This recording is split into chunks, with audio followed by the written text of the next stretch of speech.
तो हम लोगों का एचटीटी ट्रैकर से वेबसाइट डाउनलोड हो चुका है। अब हम लोग क्या करेंगे, हम लोग फाइल्स टाइप्स के बारे में जानेंगे। कितने तरह के फाइल्स होते हैं जो कि हमारे प्रोजेक्ट के लिए या वेबसाइट के लिए यूज़ हो सकते हैं। तो फाइल टाइप्स मेनली 4 टाइप के हो सकते हैं आपके पास, जिसमें पहला जो होता है वो मैंने यहाँ पे लिखा है, स्टाइल शीट होता है। स्टाइल शीट क्या होता है, उसका एक्सटेंशन क्या होता है, डॉट सी एस एस होता है। डॉट सी एस एस नाम का जो भी एक्सटेंशन वाला जो फाइल होगा उसे हम लोग स्टाइल शीट कहेंगे। दूसरा जो होता है वो जावा स्क्रिप्ट होता है। जावा स्क्रिप्ट का एक्सटेंशन जो होता है डॉट जेएस होता है। उसके बाद वो आता है dot C S. Dot C S क्या होता है, जहाँ पे हम लोग बैकएंड का कोड लिखते हैं, जो कि ये एक्चुअली इसका होता है सी शार्प। सी शार्प में हम लोग कोड करते हैं एक अलग पैटर्न से। वो पैटर्न हम लोगों को कभी भी दिखता नहीं है फ्रंट एंड में। फ्रंट एंड बैक एंड क्या होता है मैं अभी बताता हूँ। उसके बाद आता है एक file type dot C S H T M L. इसमें क्या होता है, ये एक H T M L file होता है। इसका extension dot C S H T M L होता है। इसमें क्या होता है, हम लोग अपना H T M L code को रखते हैं। जैसे कि अब जो भी मुझे दिखलाना है, जिस डिज़ाइन को मुझे दिखलाना है, उस डिज़ाइन को हम लोग यहाँ पे dot C S H T M L में रखते हैं। आप पूछेंगे कि हम लोगों ने एच टी एम एल सुना है, ये C S H T M L क्या है?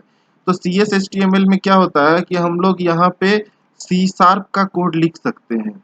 ये जो सी एस का डॉट सी एस का जो चीज़ है, उस इसमें जो हम लोग कोड करते हैं उनमें से कुछ कोड्स को हम लोग इसमें भी यूज़ कर सकते हैं। ये एमवीसी का एक खूबसूरत तरीका है। तो हम लोग कुछ अपने कोड्स को एच टी एम एल में लिखते हैं, इसलिए इसका नाम C S H T M L पड़ गया है। ये होता बेसिकली एक H T M L page ही है।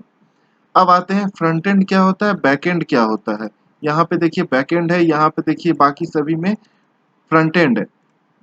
फ्रंट एंड और बैक एंड ये होता है कि फ्रंट एंड हम लोगों को वेबसाइट पे या ब्राउज़र पे, जो भी हम लोग ब्राउज़र यूज़ कर रहे हैं, गूगल क्रोम, इंटरनेट एक्सप्लोरर, उसमें हम लोग फ्रंट एंड को देख सकते हैं। आप कोई भी एक साइट ले लीजिए, जैसे हम लोग इसी को लेते हैं, ये हमारा डाउनलोड हुआ था यूट्यूब के अंदर, डमी के अंदर। ये हमारा फ़ोल्डर है डमी के अंदर। ये हम लोग इंडेक्स एचटीएमएल जो हम लोग का बाय डिफ़ॉल्ट डाउनलोड होता है, जो भी हम लोग एचटीटी ट्रैकर से डाउनलोड करेंगे तो एक देखिएगा index.html उसका बाय डिफ़ॉल्ट डाउनलोड होगा। अगर उस पे क्लिक करेंगे तो वो हमारा होम पेज ओपन हो जाता है ब्राउज़र में, जो आपका बाय डिफ़ॉल्ट ब्राउज़र रहेगा सेट, उसमें ये ओपन हो जाएगा। ठीक है? तो सपोज़ली हम लोग इसी को एक वेबसाइट समझते हैं। इस पे जब हम लोग मैं गूगल क्रोम यूज़ कर रहा हूँ, ठीक है? तो गूगल क्रोम जब हम लोग यूज़ कर रहे हैं तो हम इस पे क्या करेंगे, कहीं पे भी इस पूरे प्रोजेक्ट में जहाँ पे भी आपको ये पूरा दिख रहा है, कहीं पे भी आप राइट क्लिक करेंगे। राइट क्लिक जब करेंगे तो यहाँ पे एक इंस्पेक्ट का ऑप्शन दिखेगा। इंस्पेक्ट जब ये करेंगे तो आपको यहाँ पे देखेंगे कि ये पूरा एचटीएमएल का पूरा पेज दिख रहा होगा, कि ये पूरे पेज में क्या-क्या यूज़ हुआ है, कैसे यूज़ हुआ है, कि इसका ये सभी क्लास है। ये सभी मैं आगे चल कर के बताऊँगा। मतलब क्या कि ये पूरा फ्रंट एंड है। इसे हम लोग ब्राउज़र पे देख सकते हैं। ये आए हम लोग सोर्स में, इसमें क्या-क्या यूज़ हुआ है, जैसे कि देखिए डॉट सीएसएस फ़ोल्डर यूज़ हुआ है, इसके अंदर आपका स्टाइल शीट्स रखा हुआ है। जैसे डॉट सीएसएस मतलब ये स्टाइल शीट रखा हुआ है, ये भी सीएसएस है, डॉट सीएसएस मतलब स्टाइल शीट है। ये हम लोग का जेएस है, जेएस मतलब जावास्क्रिप्ट।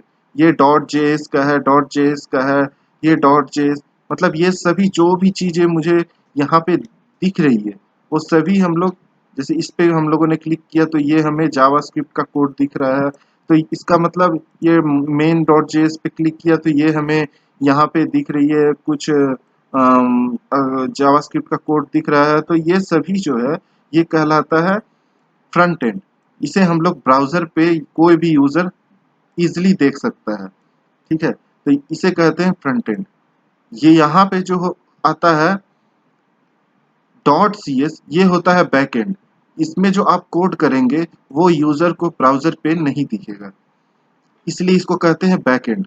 बाकी सभी जो चीजें हैं, जैसे स्टाइल शीट हम लोग देख पा रहे हैं, डॉट जेएस वाला जो पेज है, जो फाइल एक्सटेंशन पेज है, उसे हम लोग देख पा रहे हैं।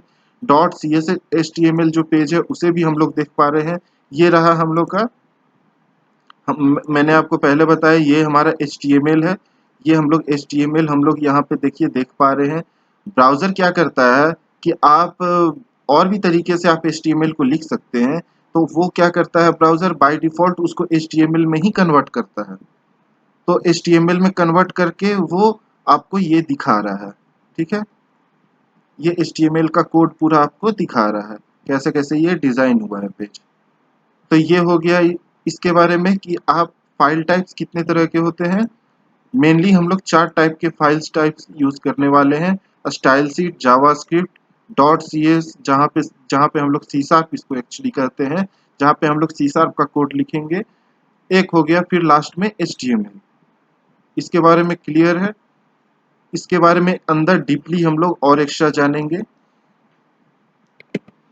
अगर आपको कोई प्रोजेक्ट करना हो, अगर आपको किसी भी तरीके का इतने तक कोई प्रॉब्लम आ रहा हो या कोई भी तरह का हेल्प चाहिए हो या फिर आपको कोई कन्फ्यूज़न हो, तो आप श्योरली मुझे कमेंट में नीचे कर सकते हैं।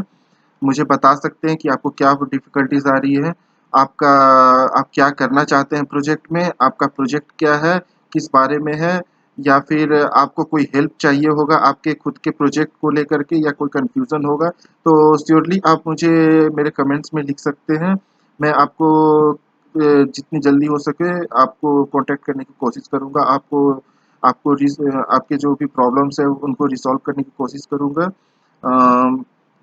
आप अपना अगर आप चाहें, अगर आप कंफर्टेबल हैं तो आप अपना मेल आईडी या कुछ भी दे सकते हैं, या फिर आप अगर मेरे से पर्सनली कोई हेल्प लेना चाहते हैं किसी के एमवीसी को लेकर के, किसी भी प्रोजेक्ट में या किसी भी वेबसाइट में कोई भी प्रॉब्लम्स आ रही हैं आपको, तो आप डायरेक्टली अपना कोई मेल आईडी या वगैरह जहाँ पे आप कोई पर्सनल कॉन्टैक्ट डिटेल अपना छोड़ सकते हैं, जहाँ पे मैं आपको कॉन्टैक्ट कर सकूँ।